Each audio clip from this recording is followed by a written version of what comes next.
സ്വന്തം DNA വ്യാപിപ്പിച്ച് മനുഷ്യരുടെ ഒരു സൂപ്പർ വംശം സൃഷ്ടിക്കാൻ ജെഫ്രി എപ്സ്റ്റൈൻ പദ്ധതിയിട്ടിരുന്നു.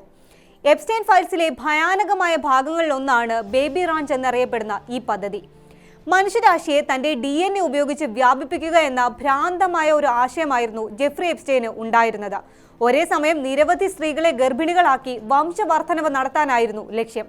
അതിനെ തിരഞ്ഞെടുത്തതാകട്ടെ നാസികൾ വംശഹത്യയ്ക്ക് തിരഞ്ഞെടുത്ത ഒരു സിദ്ധാന്തവും. എന്തായിരുന്നു എപ്സ്റ്റൈന്റെ സൂപ്പർ റേസ് പ്ലാൻ? കൂടുതൽ അറിയാം. സ്വാഗതം ഇൻഡെപ്തിലേക്ക്.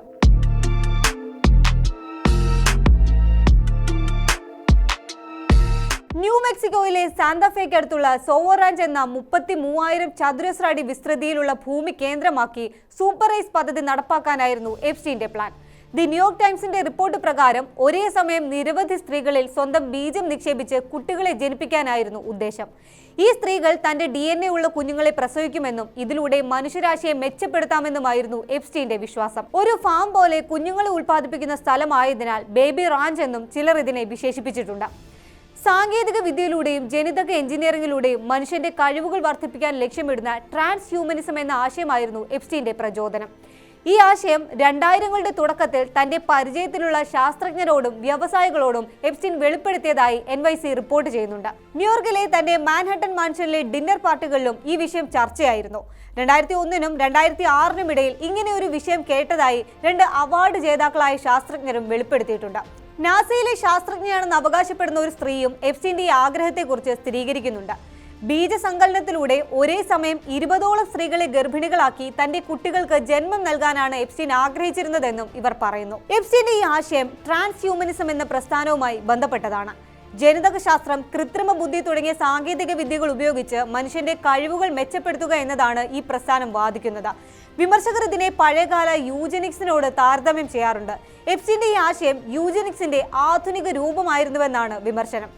ആരോഗ്യവും ബുദ്ധിയും കൂടുതലുള്ള സന്തതികൾ ഉൽപ്പാദിപ്പിക്കുന്നതിനുള്ള ശാസ്ത്രം എന്ന നിലയ്ക്ക് 19ാം നൂറ്റാണ്ടിന്റെ 2ാം പകുതിയിൽ രംഗത്തെത്തിയ ഒരു പഠനശാഖയായിരുന്നു യൂജനിക്സ്. പിന്നീട് നാസികളുടെ കയ്യിൽ വംശഹത്യയ്ക്കുള്ള മികച്ച ആയുധങ്ങളിലൊന്നായി യൂജനിക്സ് മാറുകയായിരുന്നു. മനുഷ്യകുലത്തിലെ മുന്തിയ വർഗ്ഗങ്ങൾക്ക് മാത്രം അതിജീവിക്കാൻ സൗകര്യമൊരുക്കുന്ന തന്ത്രങ്ങളാണ് യൂജനിക്സ് മുന്നോട്ട് വെച്ചത്. ഡാർവിന്റെ സിദ്ധാന്തത്തിലെ പ്രകൃതിപരമായ തിരഞ്ഞെടുക്കലിന് പകരം മനുഷ്യവർഗത്തിന്റെ കാര്യത്തിൽ മനുഷ്യൻ തന്നെ തിരഞ്ഞെടുപ്പ് നടത്തുക എന്നതായിരുന്നു ഈ ആശയത്തിന്റെ അടിസ്ഥാനം. നാസി ഭീകരതയ്ക്ക് ശേഷമാണ് ഈ ഒരു ആശയത്തിന്റെ യഥാർത്ഥ മുഖം ലോകം കണ്ടത്. ഈ ആശയം ചർച്ച ചെയ്യുന്നതിനായി എപ്സ്റ്റൈൻ പ്രശസ്തരായ ശാസ്ത്രജ്ഞരെ ഡിന്നറുകൾക്കും കോൺഫറൻസുകൾക്കും ക്ഷണിച്ചിരുന്നു. സ്റ്റീഫൻ ഹോക്കിൻസും ജോർജ് ചർച്ച്, മറി ഗെൽമാൻ, Stephen J Gould, Oliver സാക്സ്, Frank വിൽചെക് തുടങ്ങിയവരും ഇതിൽ ഉൾപ്പെടുന്നു.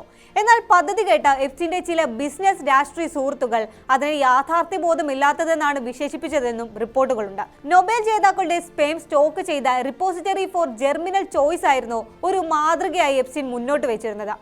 1980 മുതൽ 1999 വരെ കാലിഫോർണിയയിലെ എസ്കോണ്ടിയോയിൽ പ്രവർത്തിച്ചിരുന്ന ഒരു ബീജ ബാങ്കായിരുന്നു the repository for germinal choice. Nobel ജേതാക്കളുടെ ജീനുകൾ ഉപയോഗിച്ച് മനുഷ്യരാശിയെ മെച്ചപ്പെടുത്തുകയായിരുന്നു ഇതിന്റെ പിന്നിലെ ലക്ഷ്യം.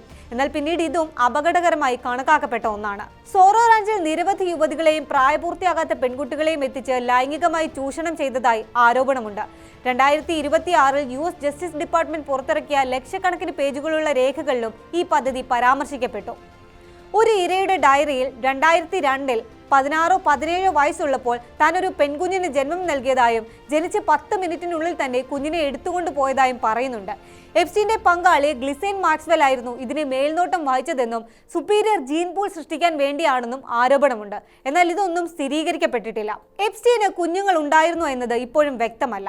എപ്സ്റ്റൈന്റെ വിൽപത്രത്തിലും കുട്ടികളെക്കുറിച്ച് പരാമർശം ഒന്നും തന്നെയില്ല. ഇയാൾക്ക് രഹസ്യമായി ഒന്നിലധികം കുഞ്ഞുങ്ങൾ ഉണ്ടായിരുന്നു എന്ന് ചില സ്രോതസ്സുകൾ പറയുന്നുണ്ട്. 2011 ഒരു ഇമെയിലിൽ സാറ ഫെർഗ്യൂസൺ ഒരു ആൺകുഞ്ഞിന്റെ ജനനത്തിന് എപ്സ്റ്റൈനെ അഭിനന്ദിക്കുന്നുണ്ട്. ഇതിനൊന്നും തന്നെ തെളിവുകളില്ല. ദരിദ്ര രാജ്യങ്ങളിലെ ദാരിദ്ര്യം, വിശപ്പ്, രോഗങ്ങൾ എന്നിവ കുറയ്ക്കാനുള്ള ശ്രമങ്ങളെ എപ്സ്റ്റൈൻ പലപ്പോഴും വിമർശിച്ചിരുന്നതായി വിവരമുണ്ട്. ഇത്തരം പ്രവർത്തനങ്ങൾ ജനസംഖ്യാ വർധനവിന് കാരണമാകുന്നുവെന്നായിരുന്നു ഇയാളുടെ വാദം. സൂപ്പർ റേസ് പദ്ധതി നടപ്പാക്കിയിട്ടില്ലെങ്കിലും എപ്സ്റ്റൈന്റെ മനസ്സിലെ ഭയാനകമായ ഭ്രാന്തനാശയങ്ങൾ വ്യക്തമാക്കുന്നതാണ് പുതിയ റിപ്പോർട്ടുകൾ. ക്രയോണിക്സിലും താല്പര്യമുണ്ടായിരുന്നു എപ്സ്റ്റൈന്. മരിച്ച ശരീരം ഭാവിയിൽ പുനരുജ്ജീവിപ്പിക്കാൻ ശീതീകരിച്ച് സൂക്ഷിക്കുന്ന രീതിയാണിത്. മരണശേഷം തന്റെ തലയും ജനനേന്ദ്രിയവും ഫ്രീസ് ചെയ്ത് സൂക്ഷിക്കാൻ എപ്സ്റ്റൈൻ ആഗ്രഹം പ്രകടിപ്പിച്ചതായും റിപ്പോർട്ടിൽ പറയുന്നുണ്ട്.